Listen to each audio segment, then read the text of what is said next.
अस्सलाम वालेकुम नाज़रीन, मैं शिरीन ज़ादा हूँ और क्लाइमेट चेंज के हवाले से थोड़ा सा तफसील आपको बताना चाहता हूँ कि इस साल बर्फ़बारी भी कम, बारिशें भी कम, दरिया स्वात के पानी के बहाव में भी कमी, तो बहुत सारे असरात हैं। प्रोफेसर अज़हरुद्दीन हमारे साथ मौजूद है, क्या कहेंगे इस हवाले से? सर, महकमे मौसमियात की आदाद-ओ-शुमार के मुताबिक तकरीबन 52% जो है वो बारिशें जो है पिछले साल के हवा लिहाज से मीन नवंबर से लेकर अभी तक ये कम हुई है।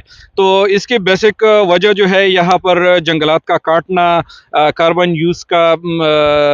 और प्लास्टिक का ज़्यादा यूज़ करना और आबादी का बढ़ना, साथ-साथ फॉरेस्ट डिग्रेडेशन, फॉरेस्ट फायर और ये ग्रीवल माइनिंग, ये चीज़ें हैं जो इसको कंट्रीब्यूट करते हैं। तो हमें सीरियसली इन चीज़ों पे काम करना चाहिए, नेशनल लेवल पे भी और इंटरनेशनली भी। मेरा रिक्वेस्ट है जितने भी इदारे क्लाइमेट चेंज पे काम कर रहे हैं कि वो इस इशू को सीरियसली, अदरवाइज इसके बहुत ज़्यादा खतरनाक नताइज जो है फ्यूचर में मुरतब हो सकती है सर। बिल्कुल, मैं आपसे ये भी शेयर कर दूं कि अगर हम जंगलात में देखें, मलम जबा जंगल अगर हम देखें, तो वो कंक्रीट का एक मोहल्ला बना दिया गया है। वहाँ पर दरख्त काट रहे हैं और वहाँ पर होटल बन रहे हैं, रेस्ट हाउस बन रहे हैं।